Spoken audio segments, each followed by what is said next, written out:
রোজা রাখার কারণে বিশ্ববাসীদের জন্য রয়েছে অজস্র পুরস্কার। রোজা রাখার পুরস্কার সম্পর্কে কিছু জেনে নিই। রাসূল বলেছেন, রোজা এমন এক ঢাল, যার বান্দাকে জাহান্নাম থেকে আত্মরক্ষা করবে। আরেকটি হাদিসে আছে, যে ব্যক্তি আল্লাহর রাস্তায় একদিন রোজা রাখবে, আল্লাহ তাকে জাহান্নাম থেকে ৭০ বছরের দূরত্বে সরিয়ে নেবেন। রাসূল বলেছেন, হে যুবক সম্প্রদায়, তোমাদের মধ্যে যার বিয়ের সামর্থ্য আছে, সে যেন বিয়ে করে নেয়। কেননা তা নজর ও যৌনাঙ্গকে অধিক সংযত ও সুরক্ষিত রাখে। আর যার সামর্থ্য নেই, সে যেন রোজা রাখে। কেননা রোজা তার জন্য যৌনতা দমনকারী।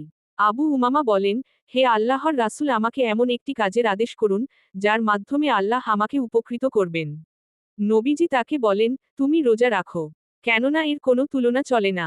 নবীজি বলেছেন, রোজা ও কোরআন কিয়ামতের দিন বান্দার জন্য সুপারিশ করবে। রোজা বলবে, হে আমার রব, আমি তাকে দিনের বেলায় পানাহার ও যৌনসম্ভোগ থেকে বিরত রেখেছি। সুতরাং তার ব্যাপারে আমার সুপারিশ কবুল করুন। কোরআন বলবে, হে আমার রব, আমি তাকে রাত্রিকালে ঘুম থেকে দূরে রেখেছি। সুতরাং তার ব্যাপারে আমার সুপারিশ কবুল করুন। নবীজি